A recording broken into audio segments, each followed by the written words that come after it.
Salam dəyərli izləyicilər, xoş görürük sizləri. Python-dan beləsinə bir suala baxırıq.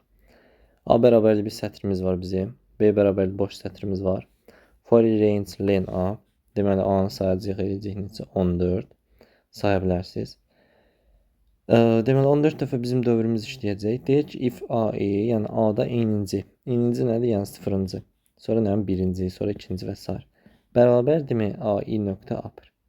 Yəni A nədir? O hərfi, düzdür. Deyir, O hərfi bərabərdirmi böyük O hərfinə? Bəli, çünki də böyükdür. O zaman deyir, B bərabər olsun B plus A-i lowerdə, düzdür, kiçiyinə. Yəni B-nin üzərinə biz boş sətrin üzərinə kiçik O hərfi gələcək. Əks halda isə, əgər eləsin olmasa, o zaman deyir, baxıram, A-i bərabərdirmi kiçik? Yəni kiçiyinə bərabərdirmi? Tutaq ki, R, X, A, bunlar kiçik hərflər. O zaman da deyir, B-nin üzərinə gəl, onun böyüyünə, böyük hərfinə. Yəni kiçik R-dırsa böyük R elə, kiçik X-dırsa böyük X. Deməli, nəticə itibarilə də bunu dənə-dənə getməyəcək də. Burada deməli, bütün böyük hərflər kiçiyə çevriləcək, kiçiklər isə böyüyə çevriləcək. Ən axırında print deyir ki, B -1, 11, düzdür.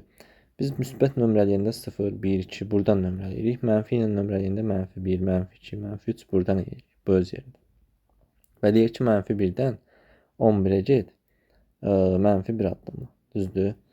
Deməli, buradan bizə nə çıxacaq? 0, 1, 2, 3, 4, 5, 6, 7, 8, 9, 10, bu da 11. 11-ci budur, A hərfidir. Bilirsiniz ki, axırıncıya dəymirsiniz də. Siz buradan sağdan sola gələndə, bu E hərfi də deməli kiçilibdir, D hərfi isə böyüyübdür. Bizə nə qalacaq? E-dir. Cavabımız nə olacaq? A variantı. İzlədiyiniz üçün təşəkkürlər. Fikirlərinizi yazmağı, videonu bəyənməyi unutmayın.